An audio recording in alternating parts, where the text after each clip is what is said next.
Donald Trump is already speaking, his voice amplified over the din of the Iowa State Fair. But the message is not the one farmers expected. He isn't promising them better markets or a revival of exports. Instead, he is pleading, publicly and repeatedly, for China to return as a buyer of U.S. soybeans. I hope China will quickly quadruple its soybean orders, he posted on Truth Social on August 10th, a plea that carried the cadence not of a negotiator dictating terms, but of a seller desperate to unload a harvest about to flood storage bins. The contradiction is stark.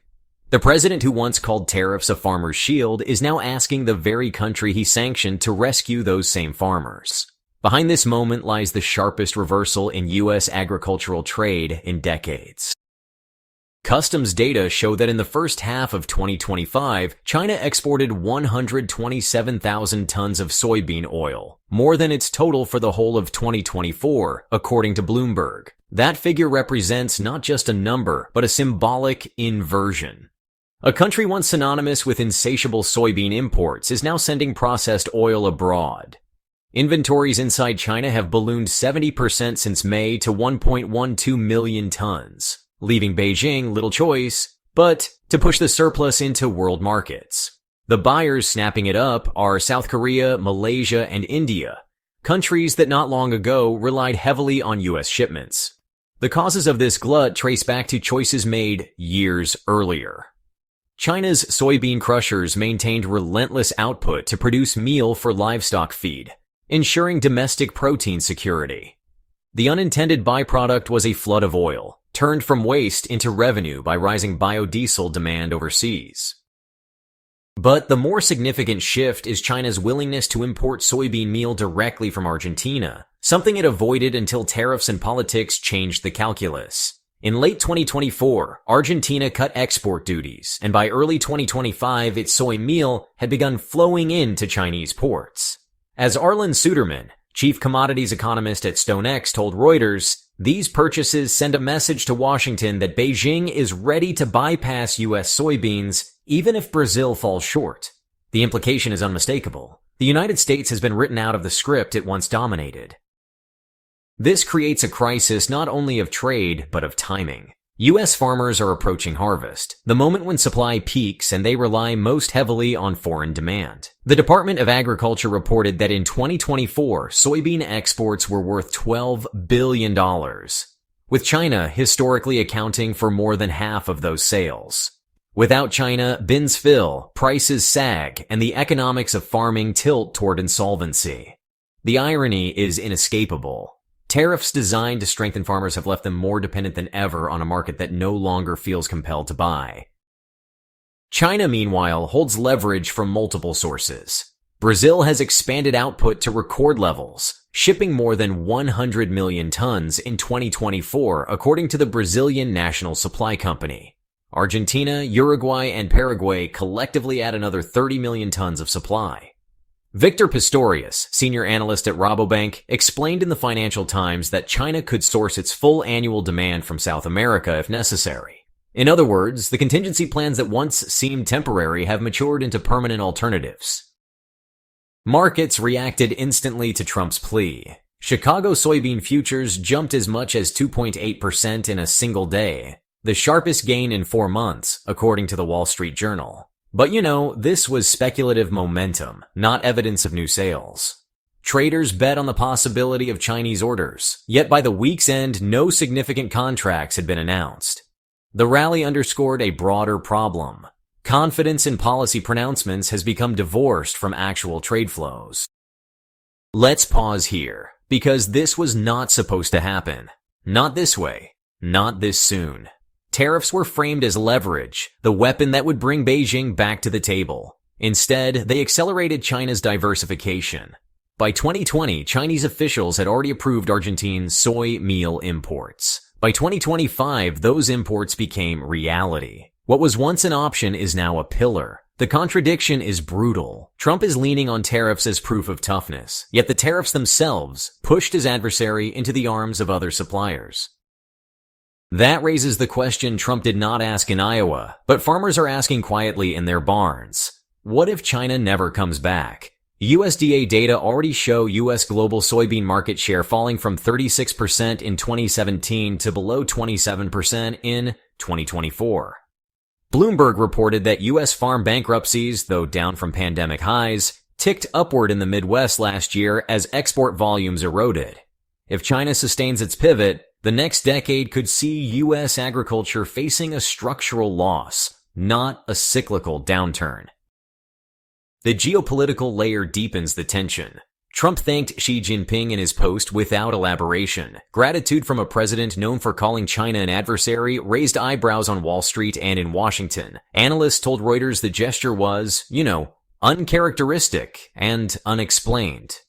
Was it an attempt at flattery to coax purchases? Or maybe a signal of concessions behind closed doors? In either case, the image was one of reversal. A White House once defined by confrontation, now reliant on Beijing's goodwill to absorb American surplus. Meanwhile, South America is not standing still. Brazil has invested billions in port infrastructure, slashing transit costs and accelerating load times. Reuters reported in July 2025 that the Port of Santos is now capable of handling 160 million tons of grain annually, a figure that really dwarfs U.S. Gulf port capacity growth. Argentina, despite economic instability, has leveraged favorable weather and currency depreciation to make its soy products more competitive. The logistical and cost advantages are tilting not temporarily, but structurally against the U.S.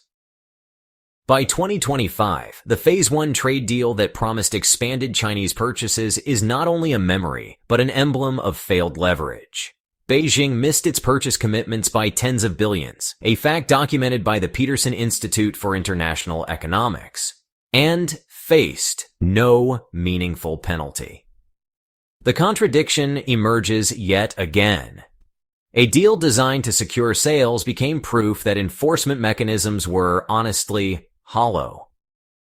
China's Ministry of Agriculture announced in July that its reliance on U.S. soybeans had fallen below 20% of total imports, down from over 60% in 2017. This is not just diversification, it is strategic disengagement. The shift mirrors a broader pattern of China insulating itself from U.S. economic pressure, from semiconductors to rare earths.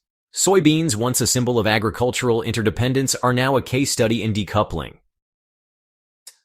What follows from this is a new question. If China no longer needs U.S. soybeans, who does? India's demand is rising, but its infrastructure limits large-scale imports.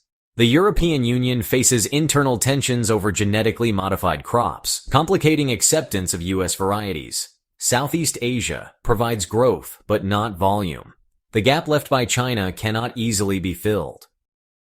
One more number, buried in USDA export tallies, shows the scale of the rupture. In 2017, before the trade war, U.S. soybean exports to China were worth nearly $12.2 billion. By 2024, that figure had been cut by more than half, dropping below $6 billion, according to Bloomberg.